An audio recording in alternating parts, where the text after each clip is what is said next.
Hey, it's Kath from Simple Reflect and Early Years Programming Mastermind, and I'm on a mission to help early childhood educators shine. Now, as you come on, say hi. I have been creating an amazing Cornerstone blog today that I will be popping up shortly.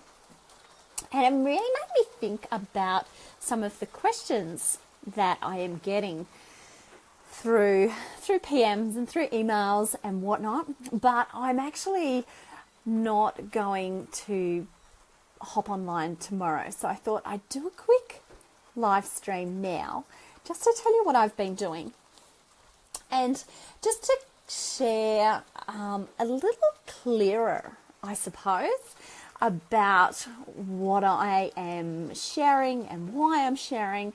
And by creating my Cornerstone blog, all sorts of things have started to come up for me. So let me just find the live stream on my page. Say hi as you come on. My phone doesn't show me the comments often, so I'll just find it on here.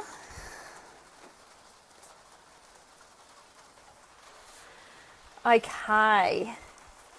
And so with my blog that I've been writing, I really wanted to help educators move forward with your programming. I mean, that's what I've been doing. That's what I'm all about. Oh, and the puppy's going to jump on my knee.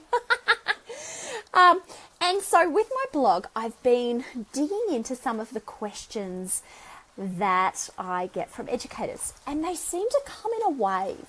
They really do. They seem to come, and I get the same questions. I might have a week and I'll get the same question 3 times. And I think sometimes as educators, we go along fine, and then we come to a block.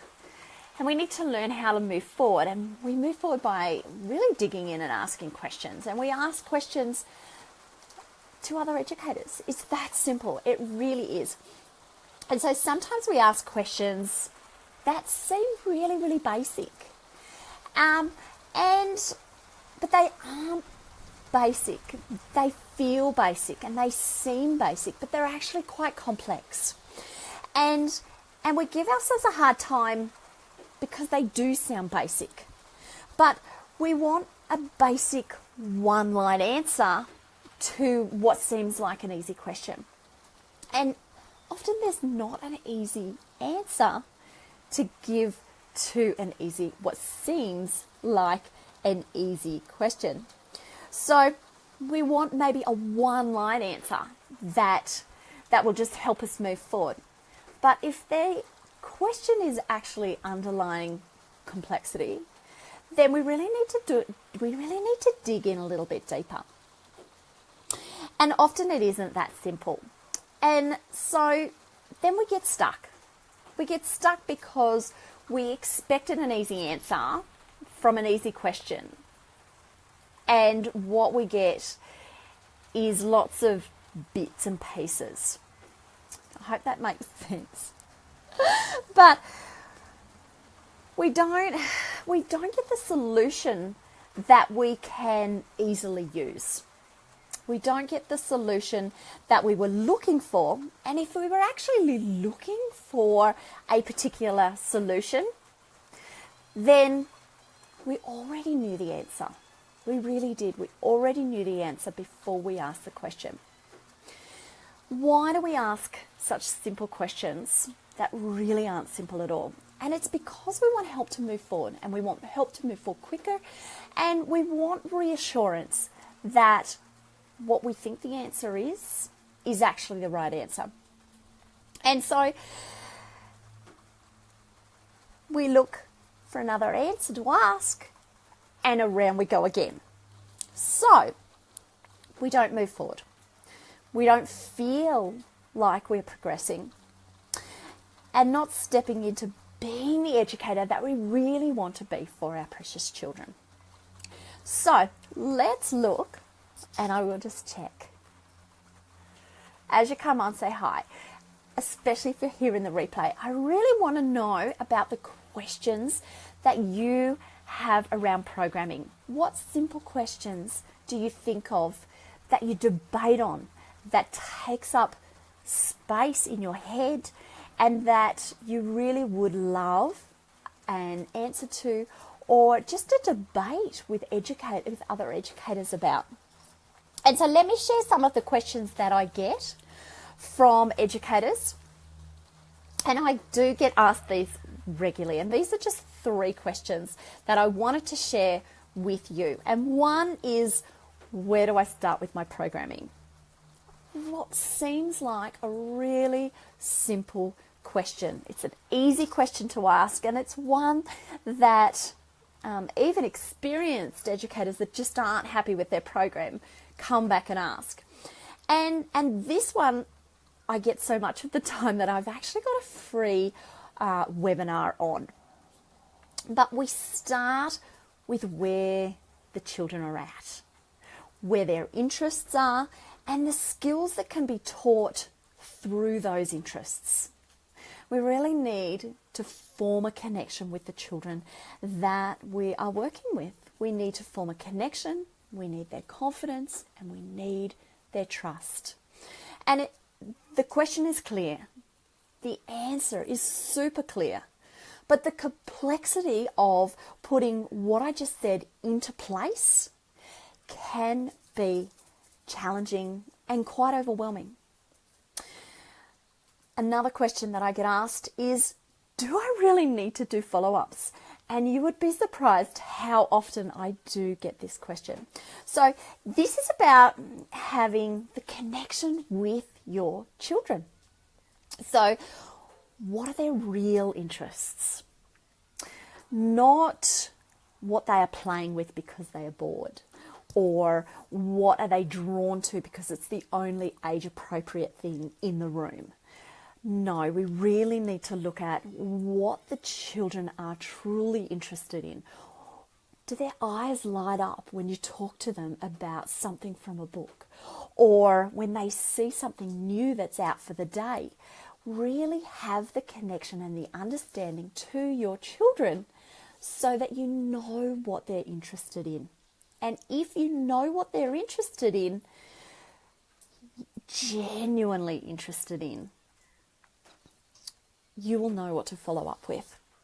And it is not enough to be offering random experiences. We need to look for the next step in a child's journey, the next step of what they need to learn, and use their interests to do that. And that is the absolute basic of a follow-up. So you will not build trust or continuity or have happy, engaged children if you cannot connect with what their interests are, if you cannot offer them the next step in their journey so that they stay interested and engaged and want to learn with you. The way we do this is providing a stimulating program that will move them forward, little bit by little bit, not overwhelming them, but making sure that they are moving forward. And that is how we make sure that our program is in a very clear cycle. And that is how we connect with our children. That is how we offer follow-ups. That is how we really move our children forward using follow-ups. And the third question that I get asked so much, I really, really do, is I really don't get the EYLF. Do I have to use it?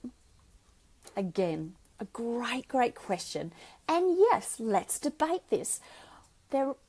When you come to the answer, there really is no debate. The answer is yes. You need to understand the language of the EYLF. You really do. We are professionals. We are early childhood educators, and we need to know and build an understanding of the EYLF. It's part of what we do. It's part of growing as an educator. It's part of offering the children a quality, valuable education. And so we need to use the language of the EYLF within our documentation and within our programming and our observations. So it is a language. We call it the language of the EYLF. You need to know the language. But when you are learning a language, and the same as any language, it's going to take time. It's going to take effort. It's going to take motivation. There is going to be a learning curve. Recognize that. Recognizing that you are on a journey yourself of learning the language of the EYLF. So,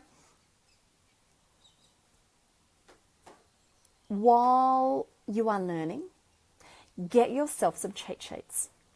But if you do download cheat sheets, download them with the recognition that you are using them to learn with. You are learning progression. You're going to progress through learning. So you want to, yes, use them at the start, but then use them less and less. And have them if you need to come back and you need to reference them. Use them so that you can use the language of the EYLF. But make sure that you use them with an end goal to actually learn the language. I have the keychain helpers with my with the EYLF. They've been super popular with educators. Download and use them, but use them with the end goal that you are actually using them to progress with your learning as educators. So these are 3 questions that I get asked very regularly. I really do. And when I've been writing this blog, I've been trying to look at questions that educators ask me, ask me a lot. So if you have questions that you would like to be included in my blog, that you would like answered over our live streams, then pop them below or PM me, but ask them. Don't just get stuck. Don't just get stuck. So, yeah, these are the questions that I get over and over. And I really want to focus on them in the blogs that I'm writing so that you will actually get value from them. I hope this has been helpful today. I'm Kath Horsler from Simple Reflect, and I'd love to hear any questions that you have. Remember to shine as an educator.